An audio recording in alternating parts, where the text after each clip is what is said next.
Yet another PlayStation 5 title has just been revealed, and this one is rather interesting. We knew that Spiders was going to be announcing their next title, an action RPG, and it is revealed to be Steelrising. It is definitely unique if nothing else, and we'll go over all the details on that. On top of that, unfortunately, one of my more anticipated games of the year, Kingdoms of Amalur: Ray Reckoning, will be launching a little bit later than I had expected. It'll be coming September 8th, so not that much later. I just thought it would be out in August or so.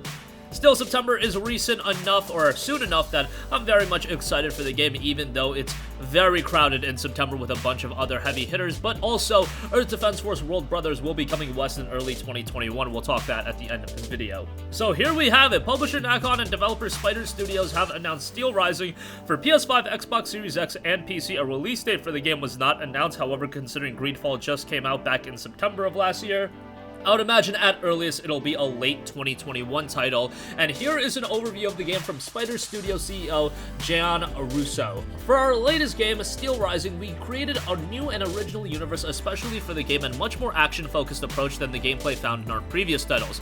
In Steelrising, you play as Aegis, a robot in female form, a masterpiece that serves as a bodyguard to Queen Mary Antoinette, to put an end to the massacre carried out by the robot army of King Louis XVI, who seems to have gone mad while trying to suppress the Nascent Revolution by unleashing an army of out-of-control robots. In this version of Paris, you find well-known monuments and others that don't exist anymore. We recreated the Grand Châtelet, for example, and the Tour du Temple, the kind of places that characterized the period. What would happen if Louis XVI had been a tyrant that could indulge his passion for machines and automatons to crack down on the revolution in its early stages? We wanted to add more verticality to exploration, so when you move around the partisan streets, you don't just stay at ground levels, and to move from fight to fight, we wanted to really exploit other types of movement, climb up on a balcony, discover a secret passage to another location, that kind of thing, to avoid the harsh transition found in many games when you're exploring, when you're like, oh, a fight, and its sudden change of pace and type of game.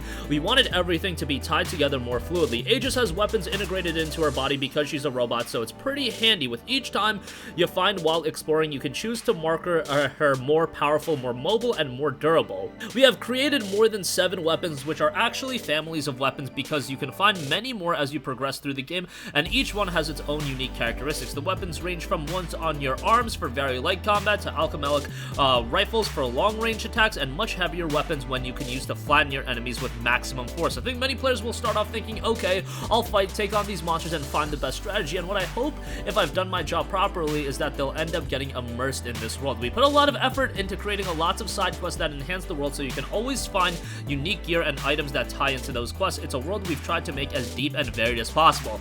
I don't know what people are going to react to in terms of the trailer. The trailer definitely is unique, and if nothing else, and I'm definitely excited for the game. We need more new original IPs and games that are, you know, a little bit out there, a little bit different in terms of premise, and this one's definitely different in premise, if nothing else. I know people won't be sold on it right away. However, it's Spiders. They've been getting better and better with each game outing. I thought Greedfall was pretty good. Not an excellent game, but it was a solid game, and if they can get better with Steelrising, I think this can turn out to be a really great game. We'll see how it turns out. Hopefully it's out in 2021. Alright, next up, I do want to know Kingdoms of Amalur: Ray Reckoning will be launching September 8th. A Fatesworn expansion has been announced, and expansion details to be announced at a later date, so that's very exciting. Kingdoms of Amalur: Ray Reckoning will launch for PlayStation 4, X1, and PC via Steam on September 8th, and an expansion titled Fatesworn will follow in 2021. Publisher THQ Nordic and developer Kaiko have announced. Details will be announced at a later date. The RPG will be $39.99 for the Standard Edition, $54.99 for the Fate Edition. That includes the Fatesworn expansion, so that means it's going to be a sizable expansion because that's a $15 bump up, and I wouldn't be surprised if the expansion itself is released at $20 and they're offering you like a deal if you do buy the Fatesworn edition. And then there will be a $110 collector's edition, which includes a detailed figurine, custom Amalur chain, 5 pieces of original in-game artwork, the original game soundtrack composed by Grant Kirkhope, and a collector's box. All of that for $110 for a game that released back in like 2011, 2012. Okay, that's a little hard to stomach, but I'm such a big fan.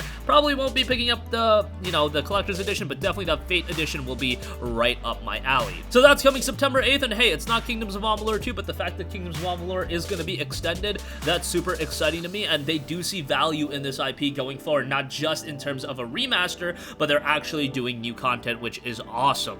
Lastly, I do want to note that Earth Defense Force World Brothers will be coming west in early 2021. D3 Publisher will release Earth Defense Force World Brothers for PS4 and Switch in the west in early 2021. The game is stylized like a Minecraft title, you know, that voxel art style, which is definitely a cool look. Earth Defense Force and that art style, considering that Earth Defense Force is more of a zany game, I think go hand in hand really well, and that'll be coming early 2021. I'm a fan of the traditional Earth Defense Force games. I don't know if this one's going to be right up my alley, but I'll definitely give it a look and a chance if nothing else. But that's going to conclude this video. Again, what do you think about Steelrising, Spiders Studios' next RPG? Pretty interesting in terms of premise. I haven't seen an RPG with this kind of premise. It does look like it's going to be a little bit more action heavy, but definitely still an RPG, all the same with side quests and things of that nature. Kingdoms of Amalur Raid Reckoning launches September 8th. An expansion has been detailed as well, and Earth Defense Force World Brothers has been confirmed to be coming west in early 2021. That's going to conclude this video. Sound off with all of your thoughts in the comments section down below.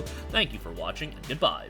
Hey guys, we hope you enjoyed the video, and if you did, make sure to hit the subscribe button, and if you're already subscribed, do us a favor and hit the bell icon. This way you'll be notified whenever we post a new video. That's the best way to keep up with all of our uploads, and we usually try to upload 2 videos a day. And with the bell icon hit, you'll be notified whenever we do upload a video. As always, thanks for watching.